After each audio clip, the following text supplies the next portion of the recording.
পাহাড়ের সেই সকালটা শুরু হয়েছিল একদম পারফেক্টভাবে। গরম গরম চা, ব্রেকফাস্টে লুচি আর ম্যাগি দিয়ে, ঠান্ডা হাওয়া, হাতে ধোয়া ওঠা। আহা, এর থেকে ভালো সকাল আর কী বা হতে পারে। এবারে কিন্তু আমরা কোনো কড়া আইটিনারি ফলো করিনি। আগেই ঠিক করেছিলাম এই ট্রিপটা হবে শুধুই মজা আর চিল করার জন্য। কোনো তাড়া নেই, কোনো চাপ নেই, শুধু আনন্দ। আর সত্যি বলতে ঠিক এইভাবেই কাটিয়েছি আমরা সময়টা।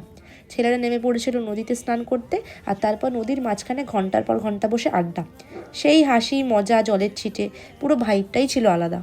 প্রচুর মজার হইহুল্লোড় করার পরে সন্ধ্যেবেলা আমরা গিয়ে পৌঁছালাম শিটংয়ে। আর মজার ব্যাপার কী জানো, সন্ধ্যে 6টার সময় লাঞ্চ সেরে আমরা শুরু করে দিয়েছিলাম বারবিকিউয়ের প্রস্তুতি।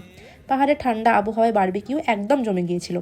তার মধ্যেই সবাই মিলে আমাদের জন্য নিয়ে এসেছিল একটা সারপ্রাইজ অ্যানিভার্সারি কেক। সত্যি বলছি, একদম স্পেশাল ছিল মুহূর্তটা। তারপরে শুরু হলো গান, আড্ডা, নাচ আর অফুরন্ত আনন্দ। পুরো অভিজ্ঞতাটা আমি ব্লগে শেয়ার করেছি, তোমরা চাইলে গিয়ে দেখে আসতে পারো। ভিডিওটা ভালো লাগলে একটা লাইক, কমেন্টস আর সাবস্ক্রাইব করে দিও। ততক্ষণের জন্য টাটা।